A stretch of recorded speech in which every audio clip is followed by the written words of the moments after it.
Adjustment of capital. आज का जो हमारा टॉपिक है वो है एडजस्टमेंट ऑफ कैपिटल।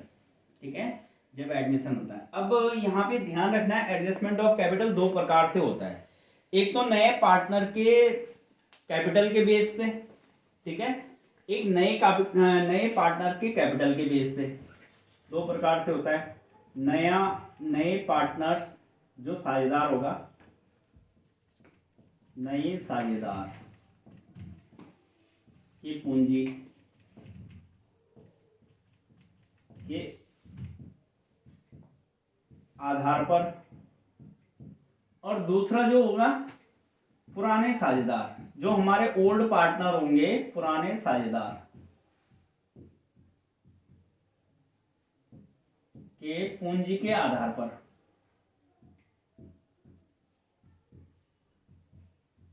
ठीक है, तो ये ध्यान रखना, जो हमारे न्यू पार्टनर्स होंगे उनके कैपिटल के बेस के आधार पर, और जो हमारे ओल्ड पार्टनर होंगे उनके कैपिटल के बेस के आधार पर एडजस्टमेंट ऑफ कैपिटल होगी। ठीक है, तो यहाँ पे एडजस्टमेंट ऑफ कैपिटल में ये होता है कि हो सकता है कुछ पार्टनर क्या करें, कैपिटल लेके आए, कुछ पार्टनर क्या करें जिनकी कैपिटल ज़्यादा होगी वो कैपिटल लेके चले जाएंगे। उसकी एक एंट्री निकलती है इस एडजस्टमेंट ऑफ कैपिटल से। कभी कभी क्वेश्चन में पूछा जाता है जो न्यू पार्टनर है उसके हिस्से की कैपिटल निकाले, उसके हिस्से की कैपिटल नहीं दी जाएगी। तो ये बात ध्यान रखनी है एडजस्टमेंट ऑफ कैपिटल में। हमारे पास जो क्वेश्चन है आज हम जो करेंगे क्वेश्चन नंबर 41 करेंगे, और 41 का क्वेश्चन नंबर ए करेंगे। ठीक है, तो ये बात तो ध्यान में रखनी है आपने। तो क्वेश्चन नंबर 41 का ए, 41 का ए है हमारे पास, एडजस्टमेंट ऑफ कैपिटल, एडमिशन का क्वेश्चन है।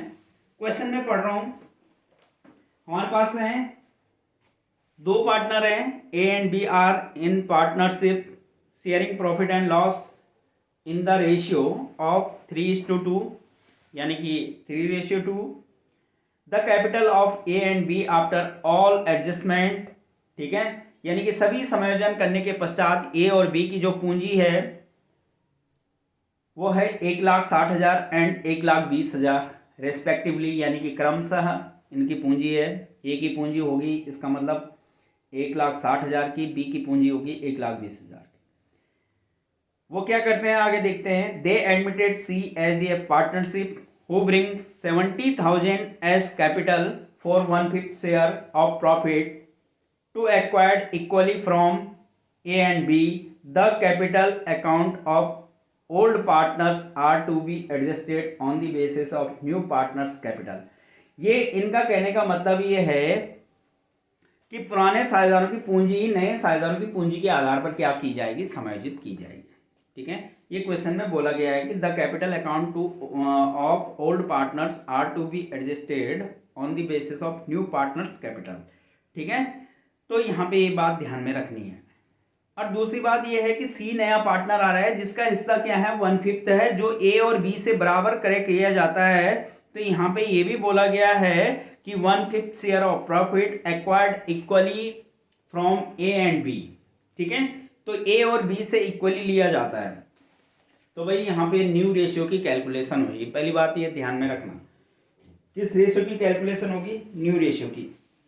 जहाँ पे ओल्ड पार्टनर की कैपिटल दी जाएगी तो न्यू रेशियो की कैलकुलेशन होगी। तो यहाँ पे मैं न्यू रेशियो निकाल रहा हूँ, मैंने लिख दिया कैलकुलेशन ऑफ CL, लिख दिया शॉर्ट में calculation of new ratio, new ratio लिख दिया।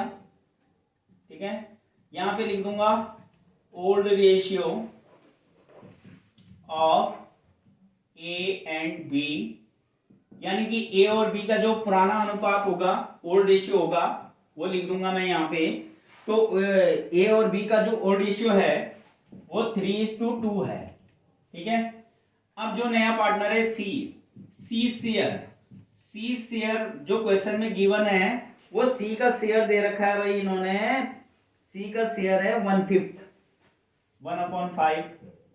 अब जो क्वेश्चन में बोला गया है ना कि सी का शेयर कितना है 1/5 है, जो ये 1/5 शेयर्स को एक्वायर्ड करता है वो ए और बी से बराबर करता है। ओके, तो यहां पे लिखते हैं एज सेक्रीफाइस कर रहे हैं ना, एज सैक्रिफाइस शेयर, SAC लिख दिया, sacrifice share is equal to, ठीक है, ये बराबर दे रहे हैं। तो इनका जो एक एक्वायर्ड शेयर है, सी का शेयर 1/5 शेयर है, वो 1:1 है। इस रेशियो में ये क्या करते हैं, इस शेयर को देते हैं। तो 1/5 शेयर है सी का, इसको ये देते हैं, ए सैक्रिफाइस करता है इसको बराबर, यानी कि 1/2, तो 1/10 इतना ए ने सैक्रिफाइस कर दिया, ठीक है। तो जिसे वो एक्वायर्ड करता है ए और बी से, ठीक है, यानी कि ए और बी सैक्रिफाइस कर रहे हैं बराबर इस हिस्से को। तो ए का न्यू रेशियो क्या होगा, एज न्यू रेशियो, या शेयर भी लिख सकते हैं। ओल्ड कितना था इसका, 3/5, ठीक है, माइनस इसने जो सेक्रीफाइस किया है 1/10। एलसीएम ले लो बच्चों, कितना ले लेंगे, 10 ले लेंगे, क्योंकि 5 की टेबल में 10 आता है, तो 10 ले लिया है ना। 5 की टेबल में 10 कितनी बार आता है, 2 बार आता है, 2 की इंटू 3 से करेंगे तो 6 हो जाएगा। और यहाँ 10 है, यहाँ भी 10 है, तो यहाँ भी 1 ही रहेगा, माइनस 1, यानी कि 5/10, ठीक, ओके। बी भी सेक्रीफाइस कर रहा है, B's sacrifice share is equal to 1/5 को सेक्रीफाइस कर रहे हैं, बराबर कर रहे हैं, यहां पे बताया है, ये ए कर रहा है, ये बी, ठीक है, बराबर सेक्रीफाइस कर रहा है, तो ये भी 1/10 देगा, ठीक। तो भाई बी का न्यू रेशियो क्या होगा, B's new ratio is equal to, share भी लिख सकते हैं जैसे अभी पहले बताया। तो ओल्ड कितना था बी का, 2/5, 2/5 ये है ना बी, और 3/5 ये आ गया। ए का कितना था, ये था 3, 5 कैसे आया, 3/5, ठीक, माइनस 1/10, फिर एलसीएम ले लो कितना, 10, 5 की टेबल में 10 कितनी बार आता है, 2 बार, 2 की इंटू 4 से करेंगे तो 2 से करेंगे तो कितना आएगा, 4 आएगा, माइनस 1, यानी 1 तो आएगा ना, यहाँ 10 है तो यहाँ भी 1 ही रहेगा, लेकिन यहाँ तो नहीं है 10, यहाँ 10 कितनी बार आएगा, 2 बार आएगा, 2 की इंटू 2 से 4, तो यानी कि 3/10। नया पार्टनर तो सी है, उसका हिस्सा सीधा ऐसे लिख देना, सी शेयर, न्यू रेशियो लिखने की जरूरत नहीं है, नया पार्टनर है, सी का शेयर है 1/5, यहाँ 10 है न्यू रेशियो में, यहाँ भी 10 है, तो यहाँ पे 10 है, यहाँ पे 10 है, ठीक है। तो कितने से इंटू करूं 5 में कि 10 हो जाए, तो आप बोलोगे 2 से करेंगे, और 2 से ही करेंगे तभी 10 आएगा, है ना। तो 2 से नीचे भी करी तो ऊपर भी करी, जैसे एलसीएम में कर रहे थे, एलसीएम ही ले रहे हैं यहाँ पे, तो 2/10, तो यहाँ पे ये समझ में आ गया, ठीक है। तो इस प्रकार से हमने ये किया है। तो न्यू रेशियो जो आया हमारे पास, new ratio of A B and C भी आ गया है यहाँ पे, तो ये है 5:3:2, ये आ गया, ठीक है। अब यहाँ पे क्या करना है भाई, नहीं हमने कैपिटल को एडजस्ट करना है, और कैपिटल को एडजस्ट करने के लिए बोला है कि जो बोला है पुराने साझेदारों की जो पूंजी है नए साझेदारों की पूंजी के आधार पर समायोजित की जाएगी, ठीक है जी, यानी कि जो ओल्ड पार्टनर्स की कैपिटल है उसको एडजस्ट करना है न्यू पार्टनर्स की कैपिटल के बेस पे, ठीक। तो अब देखिए हमारे पास यहां से क्वेश्चन स्टार्ट होता है, सीज कैपिटल कितनी है, सीज कैपिटल लिख देंगे, C's capital is equal to, जो नया पार्टनर है सी, वो 70,000 लेकर आया है, ठीक है, ये लिख दिया। अब देखिए, अब इसके बेस पे total capital of the fund निकाली जाएगी, तो कैसे निकालेंगे, total capital of the fund, देखिए यहां पे 70,000 है, 70,000 में नया पार्टनर का हिस्सा कितना है, सी का शेयर है 1/5, तो यहाँ पे रेसिप्रोकल किया जाएगा, रेसिप्रोकल का मतलब इसके हिस्से को पलटी कर देना है, 1/5 को पलटी करूंगा तो 5 ऊपर चला जाएगा, इंटू कर देंगे 5/1, 1 नीचे आ जाएगा, ठीक है। 7 की इंटू 5 से करेंगे तो 35, और 3 0 ये, ये 4 जीरो सॉरी 3,50,000 ये total capital of the firm आई। ठीक है, अब इस नई कैपिटल के बेस पे ये न्यू रेशियो के आधार पर नई कैपिटल निकाली जाएगी पुराने सालगांव की। ठीक है, तो एज न्यू कैपिटल, नई कैपिटल कितनी होनी चाहिए ए की, is equal to total capital of the new firm है 3,50,000 इंटू इसका रेशियो है 5/10। ठीक है, तो 1 जीरो से 1 जीरो, तो इसकी इंटू कर देंगे। अब 3 जीरो का 3 जीरो उतार दिया हमने, 5 की इंटू 5 से करेंगे 25, 2 कैरी बचा है, 5 की इंटू 3 से करेंगे 15 और 2 17, 1,75,000 रुपये पूंजी होनी चाहिए। ठीक है, इसी प्रकार से निकाल देंगे बी की न्यू कैपिटल, बीज न्यू कैपिटल, रिक्वायर्ड कैपिटल भी बोलते हैं इसे न्यू कैपिटल को। तो ये हो जाएगी 3,50,000 इंटू, ठीक है, इसका न्यू रेशियो है ये है 3/10। 10 कैसे आ रहा है, 5 और 3 8 और 2 10। ठीक है, इसकी इंटू इससे करेंगे, 3 जीरो का 3 जीरो उतार लेंगे। ठीक है, अब कितना बचा, 3 की इंटू 5 से करेंगे 15 हो गया, एक कैरी बचा, 3 3 9 और 1 10, 1,05,000। ये आगे रिक्वायर्ड कैपिटल। नए साझेदार की कैपिटल तो वही आएगी 70,000 रुपये आएगी, 70,000 यही आएगी। अगर मैं करूँ 3,50,000 इंटू 2/10 तो 35 की इंटू 2 से करेंगे तो वही तो आएगा। हो गया। अब यहाँ पे क्या करना है, एक एडजस्टमेंट टेबल बनेगी। ठीक है, तो यहाँ पे जो क्वेश्चन यहाँ पे होएगा, अब देखिए रिक्वायर्ड कैपिटल बनेगी। ठीक है, डेफिशिएंसी जो भी होगा, तो रिक्वायर्ड कैपिटल कैसे होगी। अब ध्यान रखना कि इनकी कैपिटल आज की डेट पर इतनी होनी चाहिए 1,75,000। अगर नहीं होगी इसकी कैपिटल तो ये लेकर आएगा, लेकिन ये बात ध्यान रखनी है इसकी कुछ कैपिटल पहले से पड़ी है हमारे पास, ए की, बी की भी हमारे पास पहले से पड़ी है। तो यहाँ पे देखिए, यहाँ पे लिख देंगे is new capital. New capital को रिक्वायर्ड कैपिटल भी बोलते हैं। तो एक तो मैं सीधा ये इसमें एक पर्टिकुलर बना लेता हूं ताकि आपको समझ में आए, पर्टिकुलर, और इधर ये अमाउंट और ये अमाउंट।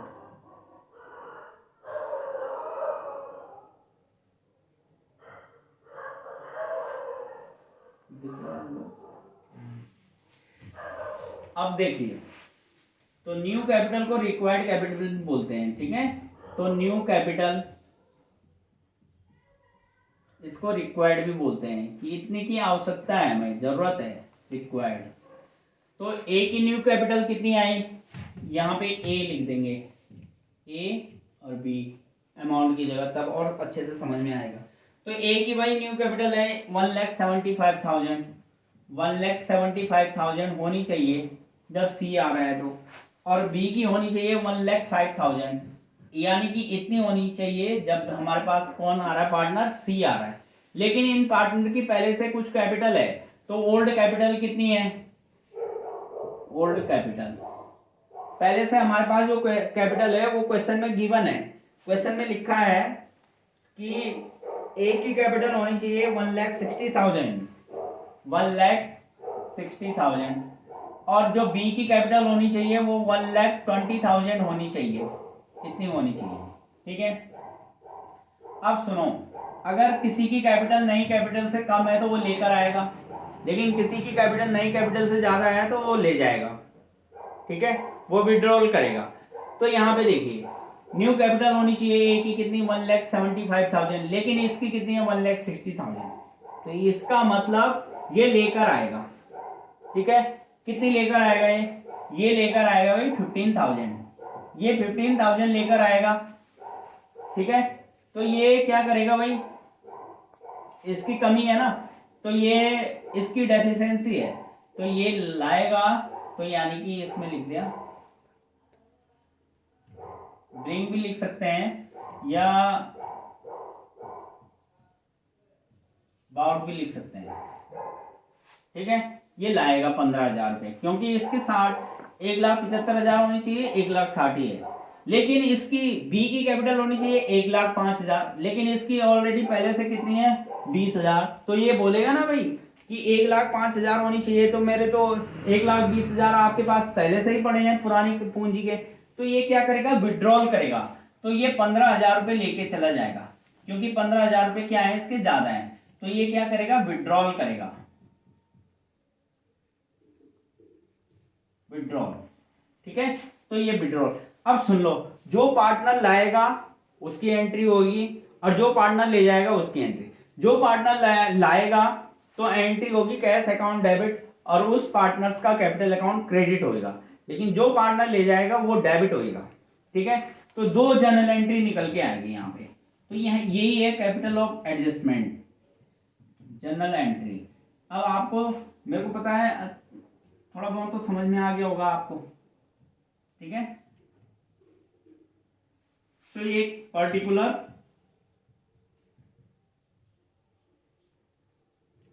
अमाउंट और अमाउंट, भाई जो लाएगा वो लाएगा, कौन लाएगा, ए लाएगा, तो नगद में ही लाएगा। कैश भी लिख सकते हैं, बैंक भी लिख सकते हैं। Cash account debit to A's capital account, तो क्या लिख देंगे, एज कैपिटल अकाउंट। तो नरेशन लिख देंगे बीइंग कैपिटल बाउट बाय, कौन ला रहा है, ए। ठीक है, तो ए लिख दिया हमने यहाँ पे। हो गया, कितनी लाया है ये, 15,000 रुपये लाएगा, क्योंकि इसकी होनी चाहिए ना भाई 1,75,000 तो, लेकिन इसके 60,000 तो है ही हमारे पास, तो 15,000 और लाएगा तो तब जाके हो जाएंगे 1,75,000 रुपये। लेकिन बी की कितनी होनी चाहिए, 1,05,000 और पहले से 1,20,000 है, तो ये ले जाएगा। तो पाने वाला व्यक्ति, डेबिट द रिसीवर, डेबिट कौन है, बी है, तो यहाँ पे लिख देंगे बीज कैपिटल अकाउंट डेबिट, और नगद में ही ले जाएगा तो 2 लिख देंगे कैश अकाउंट। तो यहां पे लिख देंगे बीइंग कैपिटल ड्यू, या विड्रॉल भी लिख सकता हूं, ड्यू लिख दिया मैंने यहां पे, ड्यू बाय, कौन ले जा रहा है, बी, तो यहां पे लिख दिया बी। कितनी ले जा रहा है, 15,000 रुपये, तो ये 15,000 रुपये डेबिट में, 15,000 रुपये क्रेडिट में। इसे बोलते हैं बच्चों एडजस्टमेंट ऑफ कैपिटल। अब यहाँ पे क्या हुआ, नए साझेदार की कैपिटल के बेस पे पूरी फर्म की कैपिटल निकाली गई। ठीक है, तब कैपिटल को एडजस्ट किया गया। कभी कभी क्या होता है, पुराने साझेदारों की कैपिटल के बेस पे कैपिटल को एडजस्ट किया जाता है। वो कहाँ पे किया जाता है, जहां पे नए पार्टनर की कैपिटल गिवन ना हो। तो यहाँ पे नए पार्टनर की कैपिटल गिवन थी 70,000 रुपये। ठीक है, तो आपको ये समझ में आया होगा, तो इसे आपने ध्यान से समझना है। एडजस्टमेंट ऑफ कैपिटल के क्वेश्चन आते हैं हमारे पास, तो ये था एडजस्टमेंट ऑफ कैपिटल।